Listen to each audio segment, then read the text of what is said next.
Welcome back friends, स्वागत आहे तुमचं पुन्हा एका नवीन व्हिडिओमध्ये. तर मित्रांनो, आजच्या या व्हिडिओमध्ये आपण जाणून घेऊयात की IT इंडेक्स जो एवढा डाऊन झालेला आहे, तर नक्की आता हा IT इंडेक्स पुन्हा रिवाईव्ह होईल का, पुन्हा उठून उभा राहील का, हे सगळं आजच्या या व्हिडिओमध्ये आपण जाणून घेणार आहोत. आणि कोणकोणते असे ITचे स्टॉक्स आहेत जे तुम्हाला एका चांगल्या बकेट प्राइसवरती मिळत आहेत, हेही आपण पाहूयात. तर मग चला या व्हिडिओला सुरुवात करूयात. सगळ्यात सुरुवातीला आपण पाहूयात हा निफ्टी ITचा चार्ट. मित्रांनो, हा डेली चार्ट आहे. या डेली चार्टमध्ये निफ्टीचा जो इंडेक्स आहे तर तो एका सपोर्ट लेवल पाशी आलेला आहे, परंतु सपोर्ट लेवल अजून त्याने टेस्ट केलेलं नाही, हे लक्षात घ्या. हा सपोर्ट लेवल जर आपण पाहिला तर 34,344 चा हा सपोर्ट आहे की जो इथे एक रॅली आल्यानंतर इथे बऱ्याचदा रिटेस्ट करून मग इथे स्पाइक झाला होता. आता साहजिकच आहे, फर्स्ट टाइम तर हा जो IT इंडेक्स आहे हा इथे सपोर्ट घेईल आणि वरच्या बाजूला जाण्याचा प्रयत्न करेल. परंतु जर IT इंडेक्स पूर्णपणे बेरिश होणार असेल तर मात्र तो हा सपोर्ट ब्रेक करून खालच्या बाजूला ट्रेड करायला सुरुवात करेल आणि मग मात्र ह्याला एक खूप मोठी डाऊन साइड आपल्याला पाहायला मिळेल. परंतु आता असं होण्यामागे काय न्यूज होती हेही आपण जाणून घेऊयात. तर 22 मार्चला एक न्यूज आली होती, ती म्हणजेच ॲक्सेंचर ही जी एक वर्ल्ड वाईड फार मोठी IT कंपनी आहे, तर त्यांनी त्यांचे फोरकास्ट जे आहे तर ते कट केले होते रिकव्हरीसाठीचे. कारण कोरोनामध्ये जो बिझनेस लॉस झाला होता त्याच्यानंतर जी रिकव्हरी एक्सपेक्टेड होती ती रिकव्हरी अजूनही आलेली नाही ITच्या स्टॉक्समध्ये. तर साहजिकच आहे, बिझनेस जर डाऊन आहे तर स्टॉक पण डाऊनच असणार आहेत. परंतु केवळ ह्या एका न्यूजमुळे हा ITचा इंडेक्स वरपासून खालीपर्यंत आलेला आहे. परंतु खरंच हा इथे खाली सस्टेन करेल का, तर हे येणाऱ्या आपल्या कंपन्यांच्या अर्निंग्सवरती डिपेंड असेल. परंतु टेक्निकली जर आता पाहिलं तर ITचा इंडेक्स आपल्याला एका सपोर्ट लेवल पर्यंत आलेला दिसतो आणि इथने एक बाउन्स होण्याचे चान्सेस आपल्याला याच्यामध्ये पाहायला मिळत आहेत. आता आपण पाहूयात सगळ्यात पहिल्यांदा तो म्हणजे इन्फोसिसचा चार्ट. मित्रांनो, इन्फोसिसचा चार्ट तुम्हाला ॲज मच ॲज सेम तुम्हाला IT इंडेक्स सारखाच दिसेल.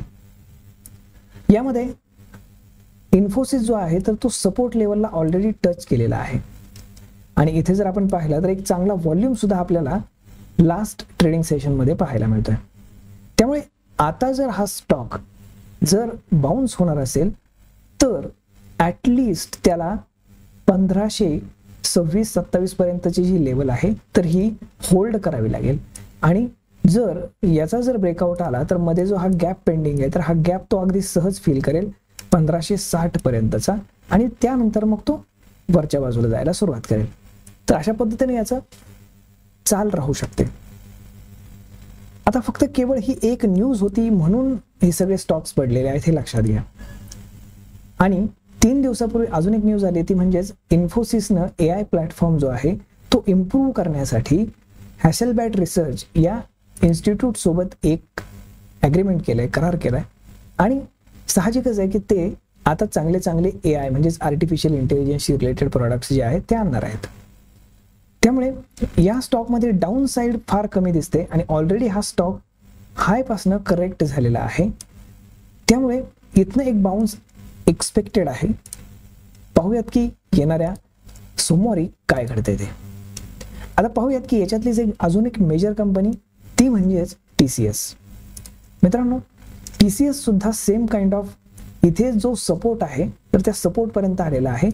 अजून एक कॅन्डल जर इथे रेड बनली तर तो अगदी सहज या सपोर्टला टेस्ट करेल. अदरवाइज इथे एक वीक सुद्धा बनू शकते आणि त्यानंतर एक रिकव्हरी याच्यामध्ये सुद्धा एक्सपेक्टेड आपण म्हणू शकतो.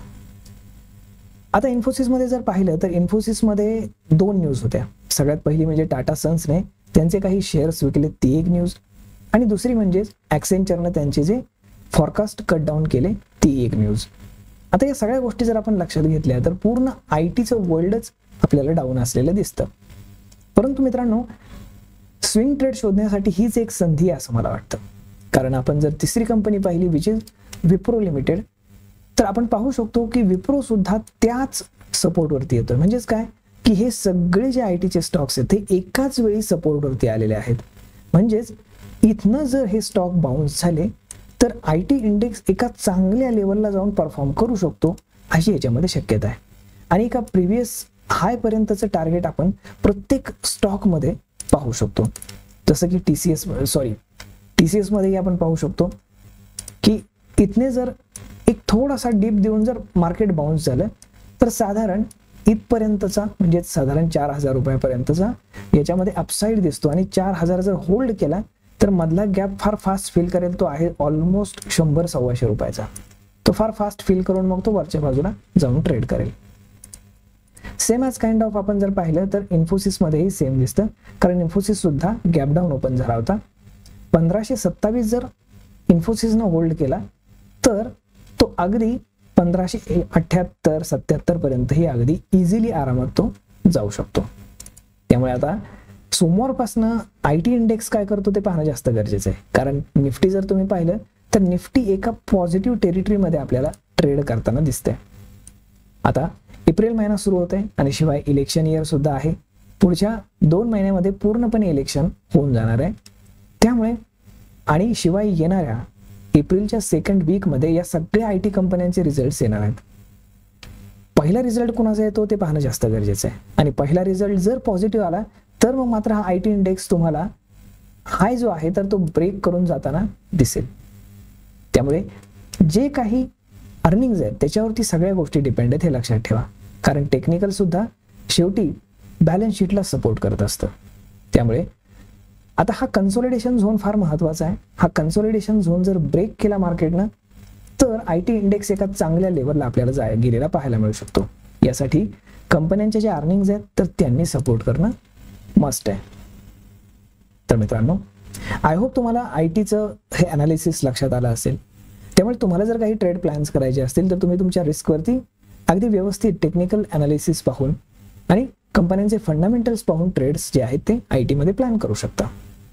तर मग मित्रांनो, भेटूयात पुढच्या एका नवीन व्हिडिओमध्ये. तोपर्यंत धन्यवाद.